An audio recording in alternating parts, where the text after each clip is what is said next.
ફેનના murder પહેલા દર્શને party કરી હતી। રેણુકા સ્વામી હત્યા કેસમાં નવું અપડેટ। આરોપીઓએ લોહીથી ખરડાયેલા કપડાં બદલ્યા હતા। લોકપ્રિય કન્નડ સ્ટાર દર્શન 33 વર્ષીય ચાહક રેણુકા સ્વામીની હત્યાના આરોપમાં જેલમાં છે। દરમિયાન આ કેસ સાથે જોડાયેલા નવા અપડેટ સામે આવી રહ્યા છે। હવે રિપોર્ટ સામે આવ્યા છે કે રેણુકા સ્વામીની હત્યા પહેલા દર્શન બેંગલુરુના એક પબમાં પાર્ટી કરી રહ્યો હતો। આ પાર્ટીમાં તેમની સાથે ફેમસ કન્નડ કોમેડિયન ચિકન્ના પણ હાજર હતા, જેને પોલીસે પૂછપરછ માટે બોલાવ્યા છે। પાર્ટી કર્યા પછી દર્શન તેની મહિલા મિત્ર પવિત્રા ગૌડા સાથે પંટગેરે ગામમાં એક ગોડાઉનમાં ગયો હતો, જ્યાં રેણુકા સ્વામીની હત્યા કરવામાં આવી હતી। રિપોર્ટ અનુસાર રેણુકા સ્વામીનું અપહરણ કરીને તેને ગોડાઉનમાં રાખવામાં આવ્યો હતો, જ્યાં દર્શન અને તેના સહયોગીઓએ તેને ખૂબ માર માર્યો હતો, જેના કારણે તેનું મોત થયું હતું। હત્યા બાદ દર્શનના મિત્રો જેમના કપડાં લોહીથી ખરડાયેલા હતા તે નજીકના રિલાયન્સ સ્ટોરમાં ગયા અને ત્યાં નવા કપડાં ખરીદ્યા અને બદલાવ્યા। બેંગલુરુ પોલીસ રિલાયન્સ સ્ટોર પર ગઈ અને ક્રાઇમ સીન રિક્રિએટ કર્યો। પોલીસ ક્રાઇમ સીનને રિક્રિએટ કરવા માટે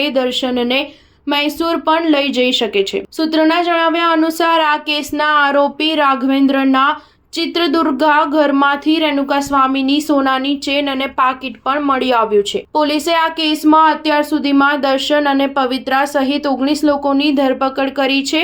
તાજેતરમાં રેણુકા સ્વામીના પોસ્ટમોર્ટમ રિપોર્ટમાં ખુલાસો થયો હતો, હત્યા પહેલા તેને ત્રાસ આપવા માટે ઇલેક્ટ્રિક શોક આપવામાં આવ્યા હતા। તેના શરીર પર અનેક જગ્યાએ ઈજાના નિશાન જોવા મળ્યા હતા। તેની પીઠ, છાતી અને હાથ અને પગ પર ઘણા ઘા હતા, જેમાંથી લોહી વહી રહ્યું હતું। મૃતદેહના ઘણા ભાગોને કૂતરાઓએ કરડી ખાધા હતા। સ્ટાર ન્યૂઝ 7 હંમેશા સચ્ચાઈની સાથે।